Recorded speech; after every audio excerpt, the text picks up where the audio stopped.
Hello and welcome to Dr. Varsha Gaitonde's channel. In this video, we shall discuss about space-inspired speed breeding. Before getting into the topic, we should decode the title of this particular topic, that is nothing but speed breeding. Speed is a process where moving fastly or taking a speedway. And breeding, it's a process of changing the characters in order to get the desired products. So, what is the need of breeding and what are the hurdles we face while going for any breeding process? While conducting any breeding process, we may face the influence of climatic vagaries, maybe more rainfall, drought conditions, heavy wind blow, tsunami, or many kind of the climatic vagaries. Along with that, biotic and abiotic stresses like maybe diseases, pests, drought, etc. Along with this, we may also face long duration to release a variety and bring it to the market. That means for releasing a variety, it should undergo different steps as well as the trials. Along with that, confused effects of the treatment. Maybe sometimes breeder may be in the confusion of using the suitable designs of experiments and all. Then phenotyping changes with the individuals. That means a person's mood also influences a lot in our, while going for the phenotyping. Like if a person is taking data in the morning, he will take it in a fresh mood, but the same person, if he is tired and taking the data in the evening, his precision may differ. Likewise, if he is taking with a good calculator or automated app, the results will be precise, and if he is taking the manual reading, in that case the result may be different. So now let's talk what is speed breeding.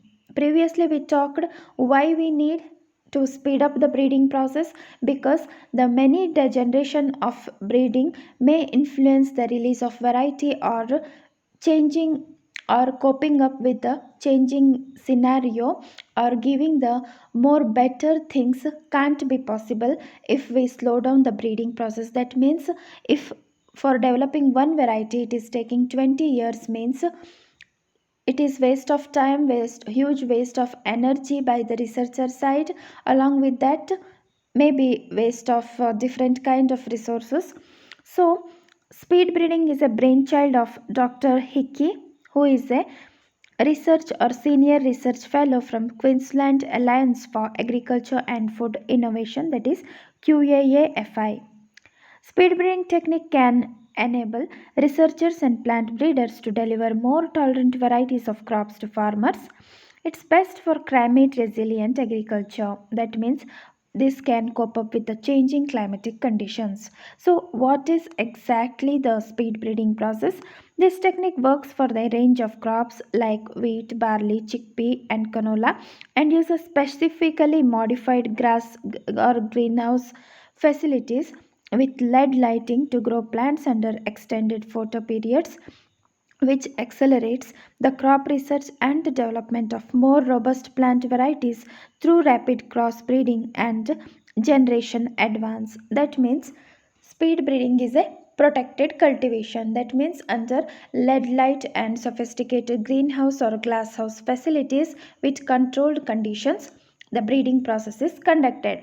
We may think that speed breeding may take more investment, but it is false, because once you establish the things, you may not invest more every year in order to manage the things. Like if you are going for field experiments, cultivation and all those processes may take more time as well as more resources, but in case of protected cultivation, we may directly address what quantity of chemicals or what quantity of inputs are required to grow a particular plant. That means even an individual plant is given equal attention when it is compared to a more number of plants. Okay, so that is about speed breeding. Now, the space inspired speed breeding. This is nothing but, don't get confused with speed breeding and space inspired speed breeding. This is a particular term given by NASA Center. So, space inspired means it saves the space. If we are going for the field experiment, we may take much area as compared to the protected cultivation or grass house condition, because we grow plants in pots or some micro plots in case of grass house or protected cultivation, but it is not so under the open climate. So spread breeding allows researchers to rapidly mobilize the genetic variation found in wild relatives of crops and introduce it to the elite varieties. Dr. Wolf is another scientist. Speed breeding was a brainchild of Dr. Hickey, whereas Dr. Wolf and his team from John Ennis Center are also working on this particular aspect, and they have developed techniques like rapid gene discovery and cloning that alongside speed breeding would allow crop improvement via a non-GM route. As you know, GM is nothing but genetic modification, where we take genes from different genera or species, and we just go for the improving for a particular trait. Here, the varieties that can be grown by farmers will be with good characters by using this cloning and gene discovery technology.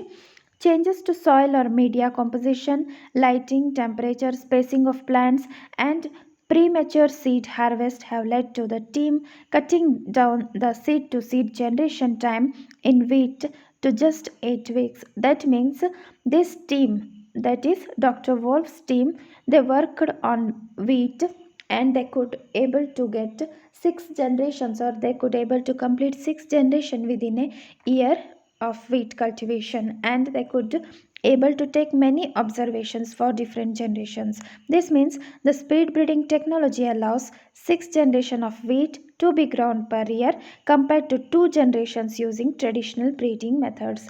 As you know, in case of India, if we talk particularly, we may able to manage 1 generation, that is wheat is a rabi crop in India. But if we take the off season nursery plantings, again we should travel to off season planting area and we should plant there when we are conducting the research, and it takes more money as well as waste of time. But in case of speed breeding with controlled condition, we can manage this and we can able to generate up to 6 generations. Generation time is more in most plant species represents a bottleneck in applied research program and breeding. Tackling this bottleneck means scientists can respond quicker to emerging diseases, changing climate, and increased demand for certain traits. Spread breeding is helpful to query research on GM as well as non GM crops. That means, under protected cultivation, if we are taking experiments or trials on genetic modifications or gene edited technologies, that is also of no problem because we are doing it under protected conditions. That means there won't be any possibility of gene escaping to the outer environment or contamination with the other crops. This is all about the speed breeding technology in India. Hopefully it may come very soon, and it may enable us to get several generation breeding work within a single span, means within a short span of time. And there may be certain drawbacks in every experiments or every techniques, but we should just address the initial problems so that we can go with a smooth technological uh, things. So thanks for watching.